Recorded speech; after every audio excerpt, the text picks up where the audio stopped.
जब एक बिटिया की विदा होती है ना, विदा, तो परिवार के लोग तो रोते ही हैं, लेकिन एक ऐसा व्यक्ति है जो बहुत रोता है, और वो होता है लड़की का भाई। किसी ने कहा कि भैया तू तो इतना लड़ता था, इतना झगड़ता था, लेकिन आज वो जा रही है तो तू क्यों रो रहा है?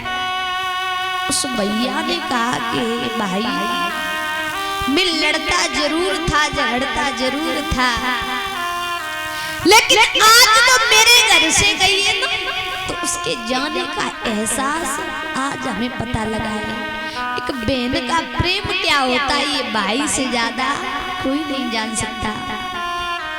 कहते कि माँ तो दादा पेट भर के रो लेती है, लेकिन वो बाप अपना कष्ट किसे दिखाए? पिता बिटिया की शादी के लिए महाराज 2-4 महीना पहले से भागना शुरू कर देता है, चाहे उसे अपना घर गिरवी क्यों ना रखना पड़े, लेकिन बिटिया की शादी में कोई कभी नहीं आया। महाराज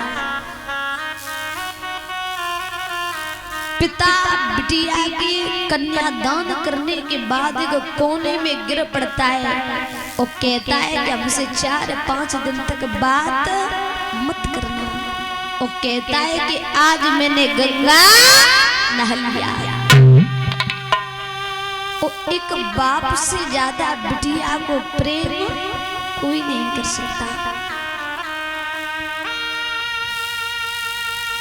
महाराज परिवार के लोग तो रोते हैं, कहते हैं दादा आप किसी से पेन मांगो, पेन, तो लोग पेन देने में भी हिचकिचाएंगे, लेकिन पता नहीं लोग अपने कलेजे के टुकड़े को दूसरे के हाथ में कैसे सौंप देते हैं। पाला पड़ोसा 18 साल का किया, और वही बिटिया एक दिन पराए घर की हो जाती है।